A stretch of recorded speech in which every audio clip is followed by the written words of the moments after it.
Mise sur pied par la plénière suite à une motion d'information de l'honorable Matata Ponyo Mapom, la commission ad hoc sur l'insalubrité, les constructions anarchiques et les embouteillages dans la ville de Kinshasa a présenté son rapport le mercredi 4 décembre 2024 au président de l'Assemblée nationale, le professeur Vital Kamerhe, en qui elle a réservé la primeur avant d'en faire la présentation en plénière. L'honorable Matata Ponyo Mapom, président de cette commission, a présenté succinctement les grandes lignes de leur rapport articulé autour de trois axes majeurs, à savoir les facteurs à l'origine de ces fléaux qui obligent à agir pour lutter contre l'insalubrité, les constructions anarchiques et les embouteillages dans la ville de Kinshasa, les actions prioritaires et les objectifs stratégiques à poursuivre, les recommandations et les politiques d'atténuation et d'éradication de ces désastres. Oui, nous sommes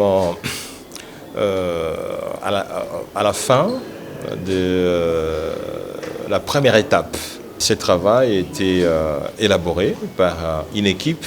composée non seulement des élus de l'ensemble de la République, mais aussi ceux de la ville de Kinshasa, parce que le président a apprécié le travail. Le président nous a autorisé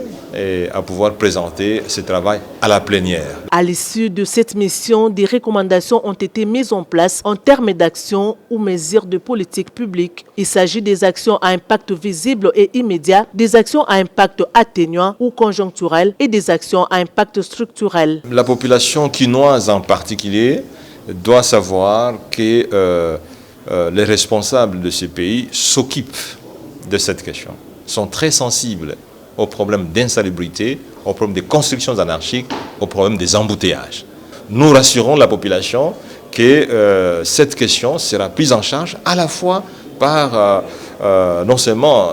l'Assemblée nationale, mais l'exécutif ainsi que la présidence. Les détails de ce rapport seront communiqués en plénière devant les élus nationaux qui auront la charge d'adopter la proposition globale de la Chambre basse face à ces fléaux. La problématique liée à l'insalubrité, aux constructions anarchiques et aux embouteillages dans la ville de Kinshasa et dans plusieurs autres villes du pays dépasse le cadre des simples désordres urbains jusqu'à constituer une véritable question de sécurité nationale car elle touche directement la vie des masses en affectant des dimensions essentielles de la vie en société telles que la santé publique, l'économie, la cohésion sociale et l'environnement. Ceci confère à cette problématique une priorité nationale nécessitant une action urgente, intégrée et multisectorielle au plus haut niveau des autorités politiques.